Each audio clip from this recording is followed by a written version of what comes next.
Hello everyone, my name is Dimpi Chaudhary and I'm currently teaching in Suraj School, Sector 56, Gurugram. I have done my graduation from Delhi University in 2018 and after that I have done my Bachelor of Education from IB University, Delhi 2020, and then in 2021, 5th of April 2021, I joined Suraj School and it's been 6 to 7 months I've been teaching here and I was appointed as TGT assistee. Here I'm teaching assistee from 4th to 8th grade. In Suraj School, being a teacher, I use different methods to teach in my class. For example, if I'm teaching a topic of a history, so I would rather choose a video, okay, to just a story basically to share it with the students so that they watch it, because history is the chapters are too lengthy, so I can understand sometimes students just get bored. So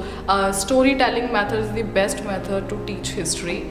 And alongside while just sharing video with my students, I just explain things along with it, so they just more understand the things and the facts, and they just able to create a difference between the past and the present. For example, if I'm teaching a topic that is related to the geography, so I basically use maps, globes, or the picturization, so that they just more able to understand that okay, for example, we have to mark a location on the map.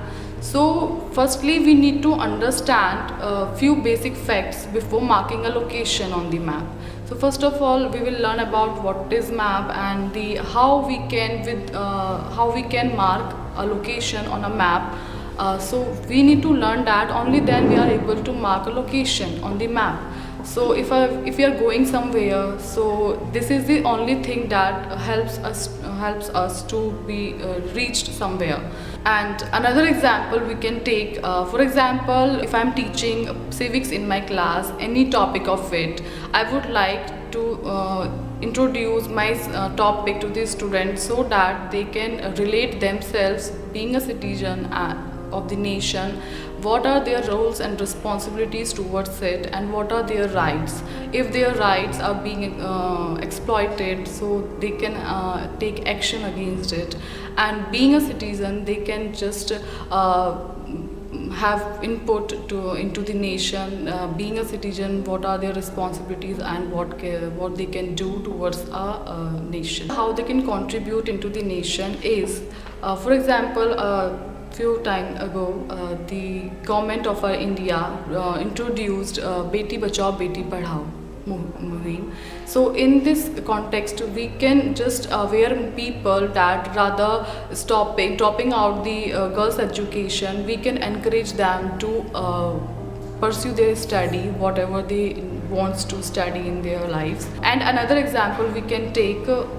Swachh Bharat Abhiyan. So we have to be aware of it, why it is important.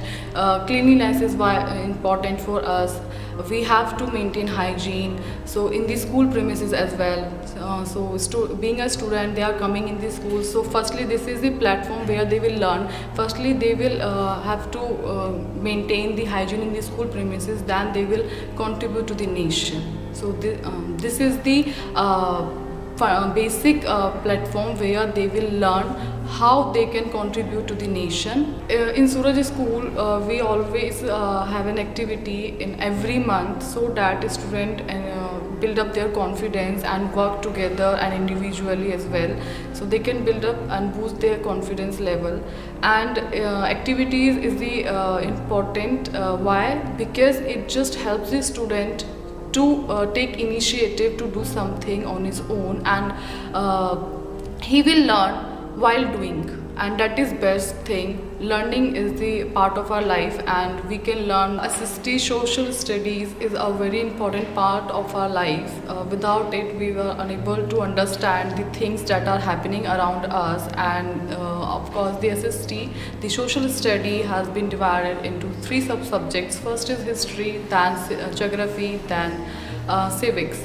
So history is important for us. Each part of the social studies is equally important for our life.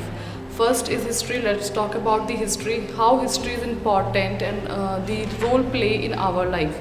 History, without history, we are unable to learn or to compare the past and the present. History enables us to understand the past, the government, the culture, and the events, and the administration, and other things. How they administered, how they run out by the kings and the rulers, and by the different government. We are able to learn where we stand today in our present time. So without history, we are unable to compare our past and our present. Let's move forward to the geography. Geography helps us to understand our geographical areas, the boundaries of the countries, the continents, the oceans, basically the geographical parts of the world.